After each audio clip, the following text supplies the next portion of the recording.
Welcome back to another episode of Philadelphia Eagles Talk with Geoff and Matt.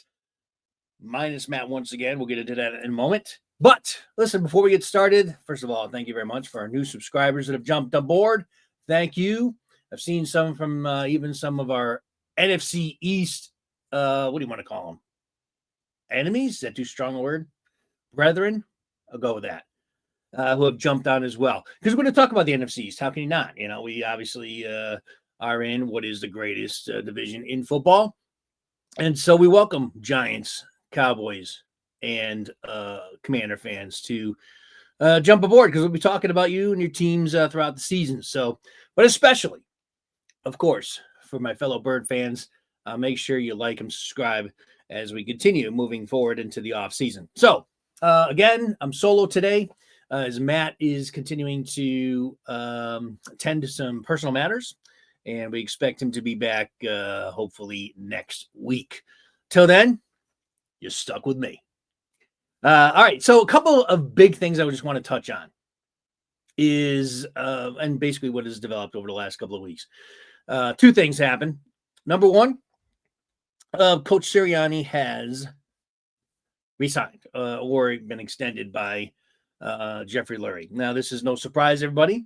This has been long rumored. Lurie made note of it during his sort of off-season team speech, the one time that he gets in front of the media.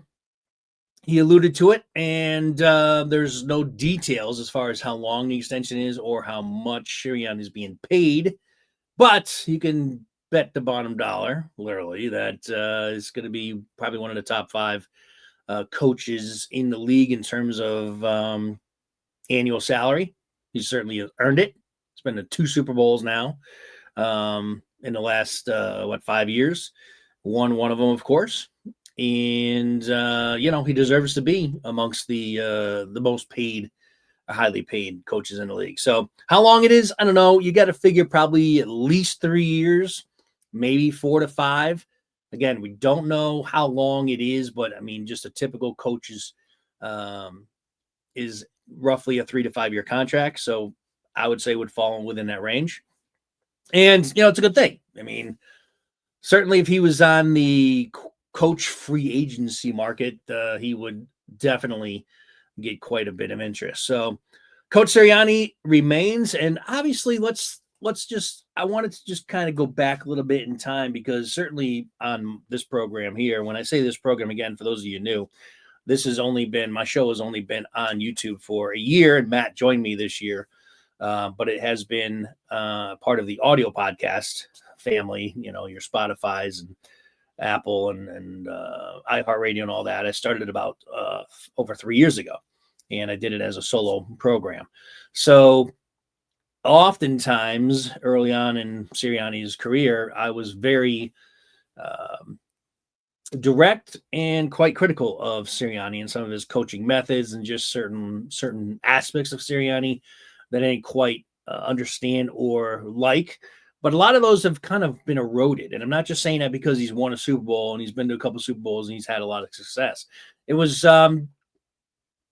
just certain aspects of, I didn't know if he really had the team. There was a time early on when I thought that he had lost the team and he really didn't know how to get things back on track. We actually saw it as early as a couple of years ago, even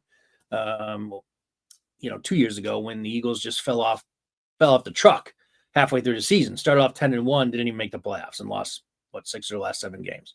That was another time where I kind of that resurfaced a little bit, some of those concerns and getting this team back on track. And I still think that might be, I don't want to call it a weakness, but an area to kind of watch because there's been a couple times now, and again, the most relevant one just a couple years ago, where he has not been able to get the team back on track. Now, last year, they started off 2-2, as you remember, and then they had the bye week, and that was, a bye week that none of us really liked to see because it was so early in the season. And but the Eagles, to their credit, and I don't think it was just Sirianni, our understanding that we've talked about is that the entire team kind of got together from the front office all the way down to the punter. And had some really serious conversations during that bye week. And they really used it to kind of like look in the mirror. They're like, listen, we are not a 2-2 team. these people that we have in this room, what the hell's going on here? We got to figure it out. We got to figure it out quick. And then from then on, obviously the Eagles just went on a roll. So they were able to kind of turn the tide last year, but it kind of did it collectively, not necessarily just the coach sort of rallying the troops.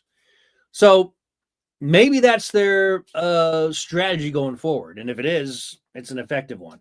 But prior to that,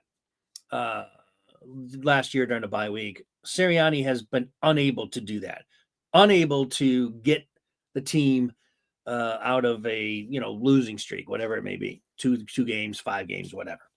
That's probably been my only real criticism of him. I've had some other things in terms of his handling of offense and stuff like that in the past, but that's all seems to be straightened out as he's just kind of grown into the role, which is understandable. You want to see growth not only out of your team, but out of your head coach as well.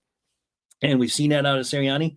That's probably the only lasting criticism as of right now that I can think off the top of my head is just, him being able to get the team going after a tailspin. And this is going to be another year where the Eagles are coming off a Super Bowl, and we'll see how they're going to be able to rebound from that Super Bowl hangover that you kind of hear that term thrown around quite a bit.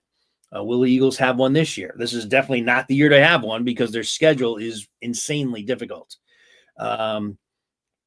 So, we'll see. And we're going to dive into the schedule more when Matt comes back. We'll kind of get into that a little bit more, as well as some of these other topics since he's been sent away. So I look forward to those discussions.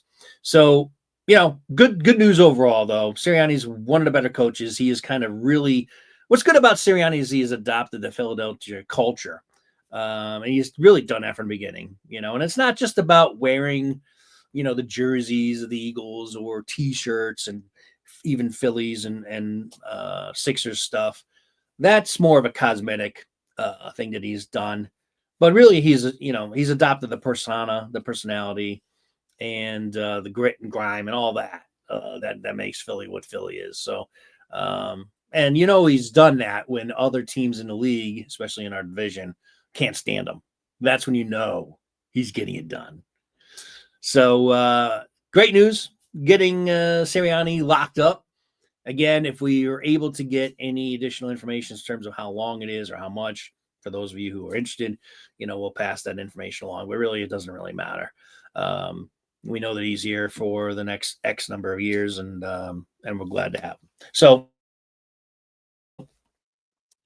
that takes care of the one topic I want to talk about. The other one, the Tush push is here to stay. Now, I've got a lot to talk about this. Those of you who've been watching this program, listening to this program before it came on YouTube, know that I'm not a huge fan of this play. I don't know deep down if I would have been disappointed if the NFL decided to ban the play or not. In terms of the play itself, I'm not a big fan of it. I'd much rather have Barkley just run a 1-yard touchdown. I mean, to me, it's like they're not going to stop him either. So, I'm more of an old school guy in that sense. I'm not somebody who thinks that it's not a football play or it's just a rugby play. I'm not on that side of it. It's just the play itself. Just run the ball in. Give it to Barkley. Have him score a touchdown. Or whoever the running back is. So the Eagles decide to use the tush push. And then listen, it's an effective play. Clearly, it's a play that works and that teams have a very difficult time in stopping. So with that being said, I like it more when it's 4th and 1, 4th and 2, and Eagles run it then. That to me is the time to run the play, not on 1st and goal from the 1-yard line. I can't stand it when the Eagles run that. So in full disclosure, I think the Eagles run it too often. But in the end of the day, it's a play that should not be taken out. And it wasn't. Now, we're going to get into how it passed, but the bottom line is the NFL needed 24 votes in order to ban the tush push, and they only got 22. So needed 24, only got 22. And most of the teams, ironically, that voted for the ban were NFC teams. How ironic is that? The Saints and the Lions, I believe, don't quote me on this, were the only NFC teams that voted for it. I think the 49ers might have as well. So not many. The point is, whatever it is, how the math worked out, not many NFC teams voted for it. Why? Because they got to play the Eagles more often than the others, and we understand that, and certainly in the playoffs. So, but credit to the Lions who know they're going to be probably playing the Eagles for, an important game later in the season. Plus, they play them during the season. So I wanted to point that out, especially because they deserve a lot of credit for wanting to play real football and not, coddling and catering to not only these other teams like the Packers, for example, who are leading the charge and one that came up with this ban potential, but the commissioner. So the Eagles not only defeated all these teams that voted for the ban, but also the commissioner himself, who purposely tabled this vote from a couple of months ago because he knew he didn't have the votes to pass it. He thought he had it this time, or else he wouldn't have ran the vote, and he still didn't get it. So victory for the Eagles. So again, those are my thoughts. The tush push survives. It's good for the Eagles, no question. It's good for any other team that decides to try to be as good as the Eagles at it, which most, if not all, teams are not. And we'll see how often the Eagles run it this year. I continue to hope that the Eagles modify that play into other alternative, plays. Meaning that they're in that formation, but they're able to run other things off it. I'd like to see some more creativity off that play, if at all possible, because it's clear that these teams are going to do whatever they can to stop that play.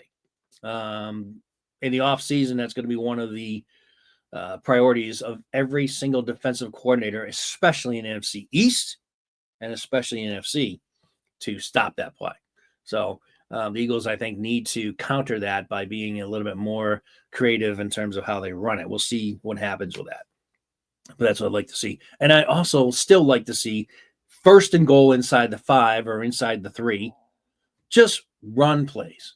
Quick fade to Brown, quick slant to Smith, quick little looping play to Goddard, or just turn around and hand the ball to number 26. I'd much rather see them do that than tush push it into the end zone from the 3-yard line, personally. I don't like to see the play on 1st down or 2nd down. I'd reserve that place exclusively for 3rd and 4th downs. That's just me. So that's pretty much it. Just want to make this video sort of short and sweet. I know a friend down in Florida will appreciate that. Thanks for your comment and feedback. We will actually, going forward, try to cut these videos down. It's been one of the some of the feedback that we've gotten when Matt's on here. Sometimes they tend to, go long. We'll make an effort to make these videos a little bit more compact and get through them a little bit quicker for everybody. So I guess apparently nobody wants to listen to our show for over an hour. Just kidding. So anyway, your feedback's important. Your comments are important. So going forward, make sure you kind of participate with the program and subscribe and share to your other Eagle fans, because as we build the audience, we really want to have this going, ripping and roaring by the start of next season. We want to start doing more live stream shows and having you as an integral part of each show as we're going along. We'll be able to answer your questions, make mention of your comment that you made, all that kind of thing.